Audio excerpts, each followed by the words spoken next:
ஒன்றிணைக்கிறதுக்கான வேலைகள் நடந்துட்டு இருக்குன்றாங்க, மறைமுகமா நடந்துட்டு இருக்கு. அதிமுக ஒன்றிணைக்கான நீங்க கேட்கிற கேள்விக்கு நான் வெயிட் அண்ட் சி. எங்க பொதுச் செயலாளர் போல ஒரு சாணக்கியத்தனமானவர், ஒரு மாபெரும் இயக்கத்தை அவருக்கு வந்து இந்த அவர் ஆட்சியில் பொறுப்பேற்கும்போது பார்த்தீங்கன்னா முதலமைச்சர் எடப்பாடியார் பொறுப்பேற்கும்போது இவரால் ஆட்சி செய்ய முடியாதுன்னு தான் சொன்னாங்க. இப்படி எப்படி நிர்வாகத்தை செய்ய முடியும்? அம்மா செஞ்ச மாதிரி ஆட்சி செய்ய முடியுமா? அம்மா செய்த மாதிரி கண்ட்ரோலாக கொண்டு வர முடியுமான்னு கேட்டாங்க.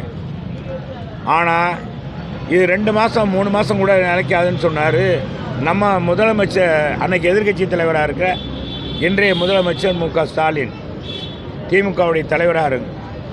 அவர் கூட சொன்னார், ஆறுடம்லாம் சொன்னார். ஜோசியம் சொன்னார் இல்லைண்ணா, சொன்னாரா சொல்லியா?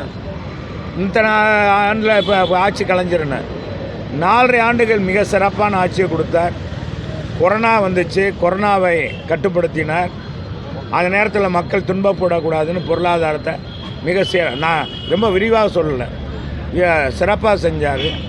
அதே மாதிரி பொருளாதாரம் மக்கள் கஷ்டப்படக்கூடாதுன்னு விலையில்லா பொருட்கள் கொடுத்தார்.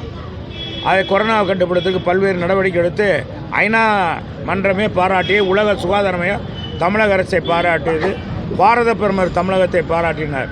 அந்த அளவுக்கு சிறப்பு மிக்கவர். எனவே அவருடைய பொறுத்தளவுக்கு ஒரு சாணக்கியத்தனமானவர், எதையும் செய்யக்கூடியவர், வல்லமை படைத்தவர். அதனால் நீங்கள் எதிர்பார்க்குற நீங்கள் என்ன நினைக்கிறீங்களோ நீங்கள் நினைக்கிறதெல்லாம் நிச்சயமாக நிறைவேற்றுவார். அதெல்லாம் எடுக்கக்கூடாது. யானைக்கும் அடி சரக்கும். இந்த தேர்தல் வந்து அளவுகோல் அல்ல, இது நாடாளுமன்ற தேர்தல். எங்கள் புரட்சி தலைவரும் தோற்றிருக்கிறாரு, எங்கள் அம்மாவும் தோற்றிருக்காங்க, சட்டமன்றத்தில் வெற்றி பெற்றிருக்காங்க. அதனால் நாடாளுமன்ற தேர்தல் என்பது வேறு. இடைத்தேர்தலில் எத்தனையோ தேர்தலில் திமுக டெபாசிட்டெல்லாம் இழந்திருக்கு. அதனால் அதையெல்லாம் வைத்து நீங்கள் யாரிடம் சொல்லக்கூடாது.